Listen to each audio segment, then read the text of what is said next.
Welcome to Jungo Vibes, the podcast for creative entrepreneurs from all over the world. Make sure you subscribe on your preferred podcast service or watch us on YouTube. Let's go.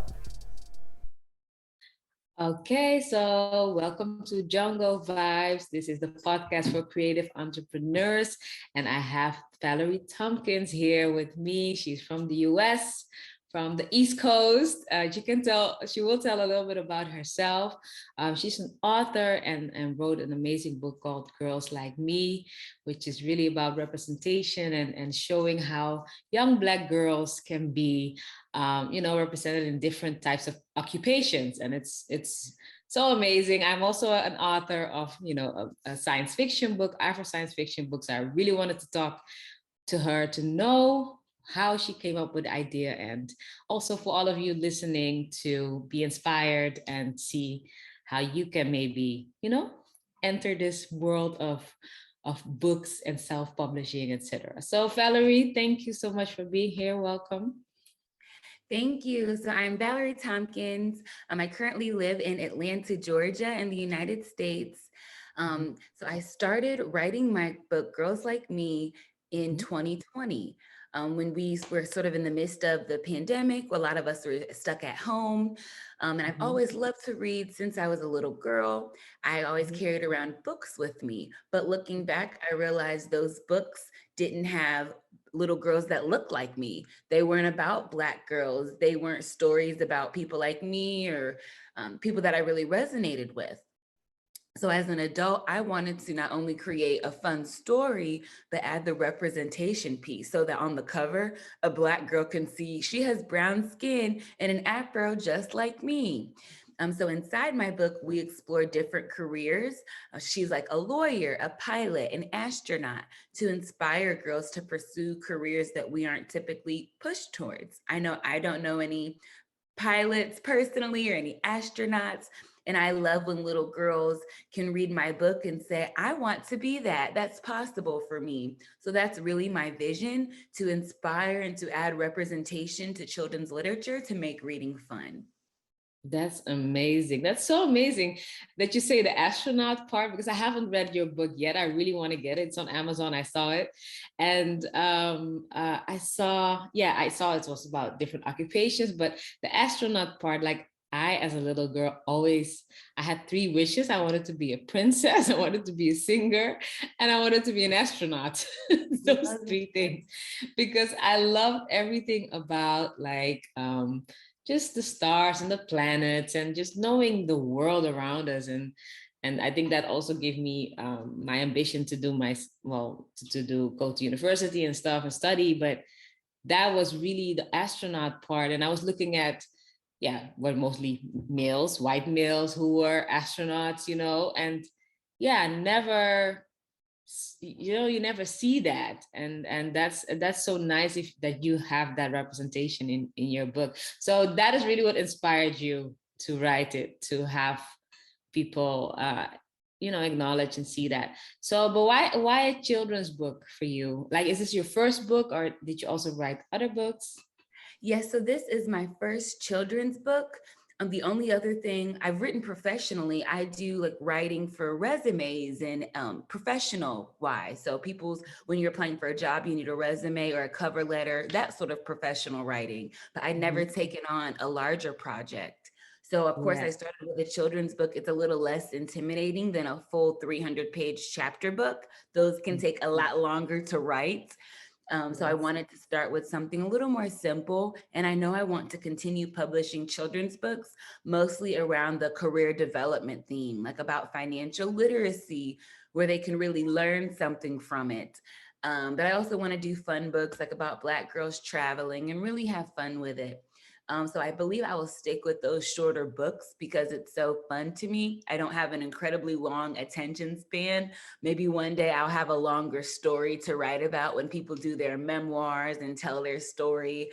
But right now I'm just really having fun with the children's books. That's so nice. That's so amazing. Also, the financial literacy part. That part is so important, that children learn, from an early age how to like budget, how to maybe invest, have that mindset. I'm really looking forward to that one. So when I have children, I can get those books.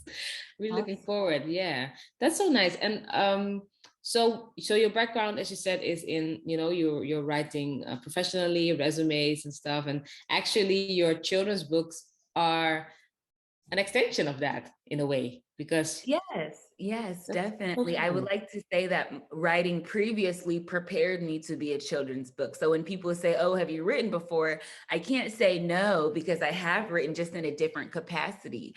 So one Yes. thing about being an author, a lot of people do a ton of different things.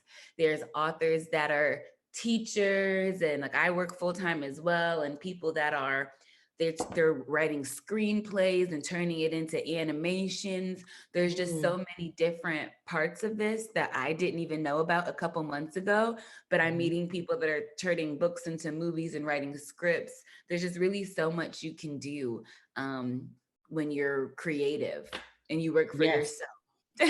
Yes, that's true. That's so fun that you say that, because also with my book Black Suns, we're also, it's about two girls, two sisters who are superheroes. They live on a distant planet. It's really like they you would call it, like, I think the genre is called Afrofuturism in general, but I call it Afro science fiction, because to me it's just science fiction, but then with a um with a Black story behind it, so that people can recognize who read it, but also people who are not from the Afro culture, that they learn about our culture, Absolutely. just like you have with anime and Japanese, even Pokemon or whatever, or Dragon Ball Z. You see their culture in the animations, you know, and I love that, to create that. Like in my, I have things about ancestors and those kind of things, you know, things that are just very, yeah, an Afro experience. Let me just call it like that. And it's for me very interesting. So how did you, in your book, really create, apart from the beautiful illustrations and the cover, you know, showing a beautiful brown Black girl, what did you put in it to create, to give that Black sauce? Let me just say it like that. Yeah, so I'll say when I reached out to my illustrator, it was really important that my character had like the curly hair. So Mm-hmm. I had described to her what I wanted, and we really went back and forth to make sure I got a character that I thought was a good representation.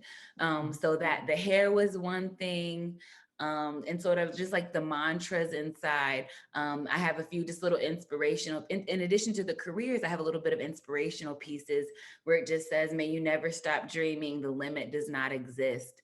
To really Mm, just speak life into little girls, to yeah. know that this girl in the book that has brown skin and an afro, that's you. Also there's Mm-hmm. something, she's in a bonnet in the beginning of the book. She's in Mm-hmm. her bed, sort of like reading at night with her bonnet on, getting ready to explore. That's, yeah, that's And that was amazing. Those important things. because it encourages little girls to protect their hair at night, to know that it's normal. We wrap up our hair, whatever you have on it. So it's cute to see the cartoon do that. And then she's in all the different professional roles with her hair. So Yeah. love to see the progression. And it's really realistic for the little ones. Yeah. Yeah, that's amazing. Yeah, that's those little things, that those are details that you only know when you have experienced that yourself. And that's why it's so important to have Black female authors who represent, because we experience it, and then you can really tell that story. That's so amazing. So Yeah, that's a great question. I never been asked that before. Like, what gives it the sauce? I love that. thank you. Yeah, I think it's so important because it's subliminal, you know. It's those little things that, why do we sometimes, or as a child, sometimes you feel like you are not represented when you read certain types of book with maybe a Caucasian characters, because it's maybe there is something in the book like, oh, then mom was brushing the hair with like a normal brush, something like that, and I'm like, yeah, but that doesn't happen with my afro, you know what I mean? Like, Exactly. then you already feel the disconnect as a child, like, but that's Yeah. not my experience, I don't know. how that works, you know, like my Exactly. mom has to put detangler in, or a lot of moisturizer or shea butter Yes, or it whatever takes you need, or time. coconut oil, you know, that makes it our experience. Mhm. So that's, I think that's those subliminal things or subconscious things are really important. And what do you hope that readers get out of this book? What is your main goal? Yes, I want readers to know that there is no limit and to dream high, to start early looking for different things that they want to do in life. Because the earlier you start, the sooner you can prepare, whether it's going to science camps or different themed camps to learn about things early on and to join like-minded groups with people and other children groups. There's so many things that you can learn early on. If you decide you want to be a doctor, you'll learn that a lot of those kids have been going to med camps in the summer or reading books about that before they were 17 or 18, right? So being Mhm. exposed to that at 5, 6, 7 years old just puts that in their mind. I'm going to do something great no matter what it is. We'll just find out as I get older, but the seed is already planted. Yes, that's so important. That's great. So, what do you want also the parent? Why should a parent, you know, on Amazon or whatever you're doing, you're searching for a book, why should a parent or a grandparent or an uncle or an aunt buy the book for their little ones?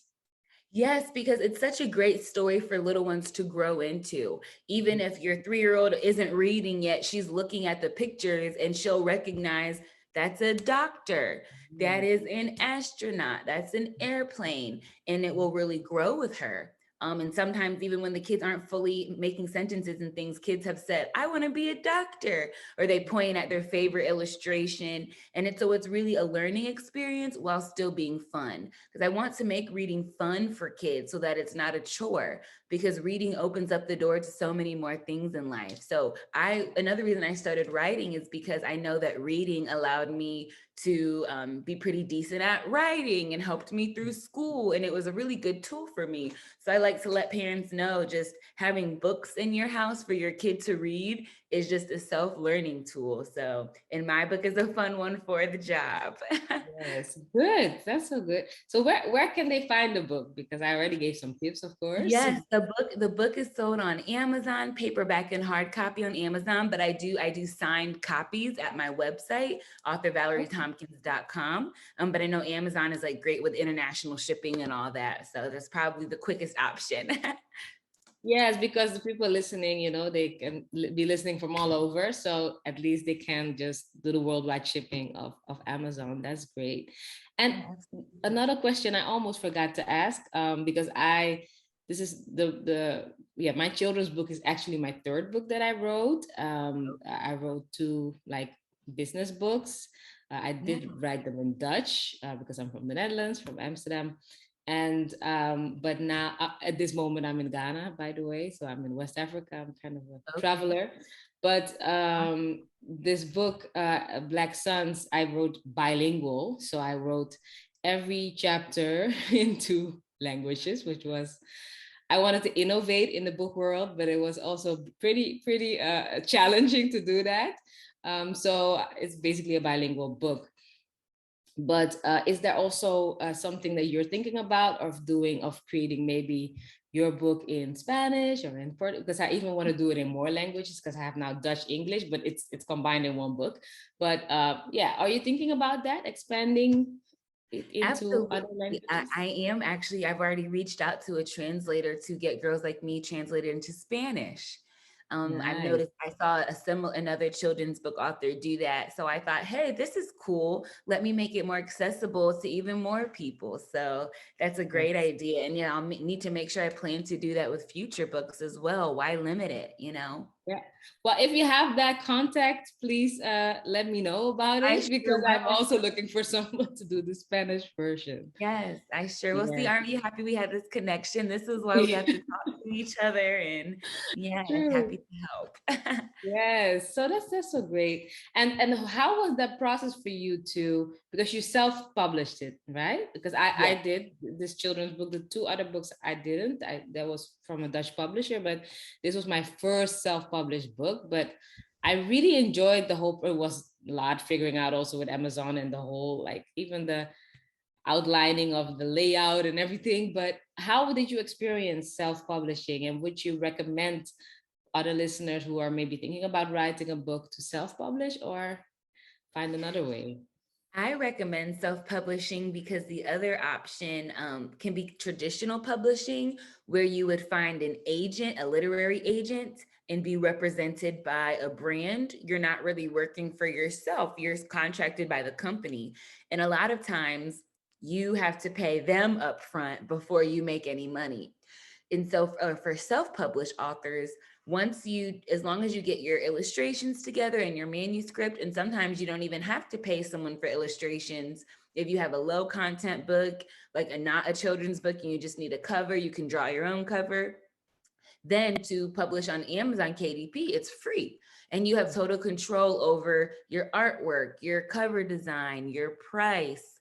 And Amazon's print on demand service fulfills the book for you and ships it to customers.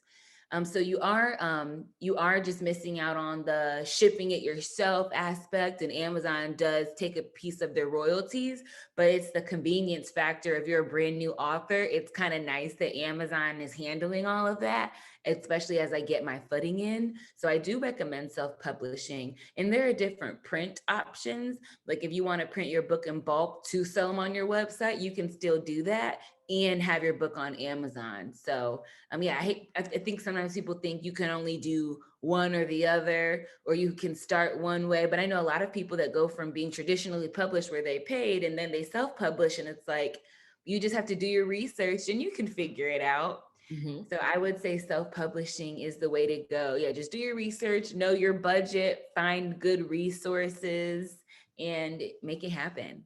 Yes, good. I love that. I agree with you. So self-publishing. And where did you find your illustrator? Because that's also a thing. Maybe if people want to write a children's book that they're thinking about, like, where do I find a good one? Yeah, so I found her at peopleperhour.com. So Okay. I recommend, yeah, peopleperhour.com, also fiverr.com, upwork.com, or different freelancer websites where graphic designers and artists are posting their work, and you just reach out to them and tell them what you're looking for, look through their portfolio to make sure their art style aligns with your vision. So you can find a freelancer that's usually pretty affordable. Yeah, yeah, that's good. So that's, yeah, for me also, I used Instagram. I have some artists I know who do graphic design, and they also recommended me too. So that's how I found my illustrator. But yeah, those are really good options to go on Fiverr. And if you really want to know, like, you have also the intermediate Yes. company, so that you pay Fiverr and they pay the person, so that you know that everything also goes right. So there are, yeah, multiple ways to do it.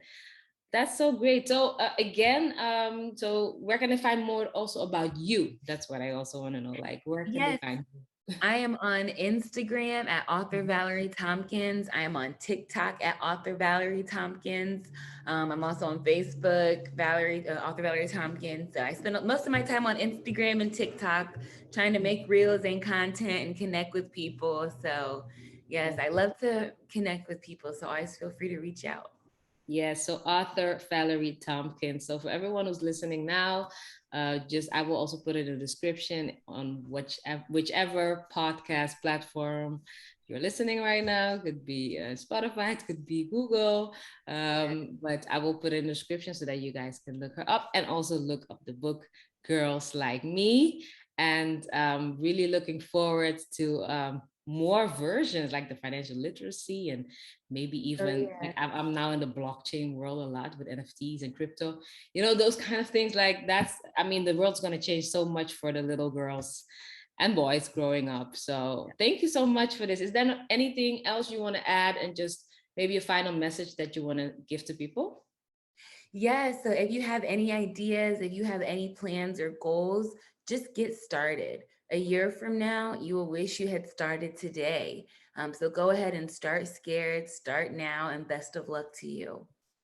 Great. Thank you for that, Valerie. Thank you so much for your time. Everyone who's listening in, thank you for listening, and see you on the next episode. Thank you for listening to Jungo Vibes, the podcast for creative entrepreneurs.